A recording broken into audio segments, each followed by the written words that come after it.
अस्सलाम वालेकुम। Welcome to my channel मसालेदार किचन विद अलीशा।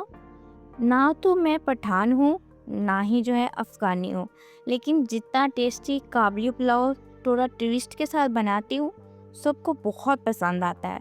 और एक बार आपने बना के खा लिया ना, तो मेरी गारंटी है आप ऐसे ही जो है बनाएंगे इंशाल्लाह। तो मैं आपको बिना गोश्त के जो है ना काबली चना पुलाव बनाना सिखाऊंगी। तो रेसिपी को आप पूरा देखिएगा और सारी चीज़ों को ध्यान रखिएगा। इसी से आपको पता चलेगा कि कैसे इसको आपने मज़ेदार किस्म का ना चना पुलाव रेडी करना है। सबसे पहले मैंने चने भिगो के रखे हुए थे ओवरनाइट। उनको ना आपने कुकर में शामिल कर देना है, साथ में थोड़ा सा नमक। तो टेंशन वाली बात नहीं है, नमक हमने ये पानी बाद को इसका ज़ाया ही करना है, तो नमक आप इतना यूज़ करें कि चनों के अंदर अच्छा सा फ्लेवर आए, नमकीन नमकीन। ये देखिए 10 मिनट लगे और चने हमारे बेहतरीन किस्म के बॉईल हो चुके हैं। इस पॉइंट में हम इसको उतार लेंगे और चने जो है अलग कर लेंगे। इसका पानी जो है बहुत ही कम रह गया है, तो वो हम यूज़ नहीं करेंगे। तो इसमें बहुत अच्छा, क्योंकि ज़्यादा पानी मत यूज़ कीजिएगा, नहीं तो चनों का अपना फ्लेवर भी गायब हो जाएगा। तो आधा कप मैंने तकरीबन 1 गिलास की आपको दे रही हूँ, आप क्वांटिटी बढ़ा सकती हैं अपने हिसाब से। तो ये आधा कप जो है मैंने घी लिया, उसको गर्म करने के बाद उसमें अनियन एक ऐड कर दिया, थिन स्लाइस कट किया हुआ। और हम इसको इसको इतना फ्राई करेंगे जो प्याज पे उसका अच्छा सा ना सुनहरी सा कलर आ जाए। याद रखिएगा, प्याज को जलाना नहीं, बर्न नहीं करना, बस उसको अच्छा सा गोल्डन सा कलर देना है अच्छे से। इस तरह थोड़ी थोड़ी साइड चेंज करके आप करेंगे ना, तो परफेक्ट गोल्डन कलर आ जाएगा।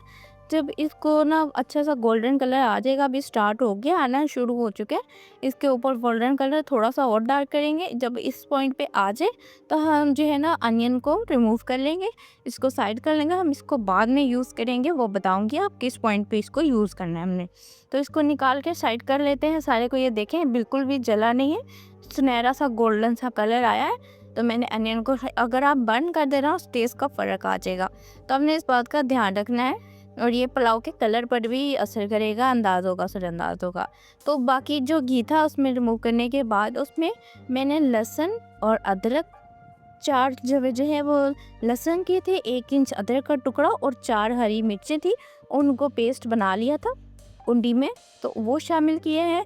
साथ ही साथ इसके अंदर जो हमने चने बॉईल किए थे, चने थोड़े ज़्यादा क्वांटिटी में जाते हैं, 1 गिलास चावल है तो 1 कप चनों का मैंने ऐड किया था भिगो के, तो वो शामिल किए। साथ ही साथ को ना चावलों के जितना चावल है उस क्वांटिटी के हिसाब से इसके अंदर हम पानी ऐड कर देंगे, जितनी आपकी चावलों की रिक्वायरमेंट हो। तो उसके बाद इसके अंदर स्पाइसेस देख लें, तो बहुत ज़्यादा स्पाइसेस नहीं है।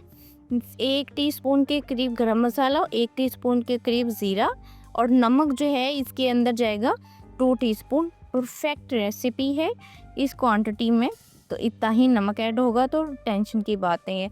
गरम मसाला कोई भी यूज़ कर सकते हैं, मार्केट वाला भी मैंने घर में बनाया हुआ है, होममेड है, तो होममेड बेस्ट होता है। तो इसके बाद जो है अनियन को जो हमने फ्राई करके निकाला था, उसको जो हाथ वाली जो कुंडी होती है ना, इसी से ना आपने दरदरा दरदरा कर लेना है। और यहाँ हमारे चने भी बॉईल हो गए, एक बॉईल आ चुका है चनों में भी। तो अब जो है ना वो जिसको कुंडी में किया था दरदरा दरदरा प्याज को, वो इसके अंदर ऐड कर देखें, ऐड करते कितना अच्छा सा कलर निकल कर आया है। तो इसको अच्छे से मिक्स करना है पानी के बॉईल होने तक। जब पानी में बॉईल आना शुरू हो जाए, तो इसके अंदर हम चावल भिगोए हुए थे, ये तकरीबन नीम गर्म पानी में भिगोइएगा। ये जो है पक्की बासमती के चावल हैं, कच्ची बासमती में यूज़ कर सकते हैं, उसको आधा घंटा पहले भिगोते हैं। और इसको ना भिगोने का तरीका है, आप इसको ना पानी को गर्म करके जो पक्की बासमती होती है उसको फिर भिगोएं। तो जब तक मैं पानी ड्राई होने के लिए उसको साइड पे छोड़ दिए दम पे, उसके साथ साथ हम इसके ऊपर जो गार्निश जाती है ना, गाजर और किशमिश, वो ऐड करेंगे। गाजर को पहले 2 चम्मच घी के साथ हल्का हल्का रोस्ट कर लिया, जब उसके ऊपर हल्की सी सॉफ्ट होगी तो साथ ही किशमिश कर ली। किशमिश आप ये भी यूज़ कर सकते हैं, या जिसको ब्लैक मेवा बोलते हैं, जिसको मनक्का बोलते हैं, वो भी इसमें यूज़ होती है ज़्यादातर। तो अगर आपके पास अवेलेबल ना हो, ना मिले, तो आप इसको भी करेंगे, इंशाल्लाह टेस्ट में कोई फ़र्क नहीं आएगा।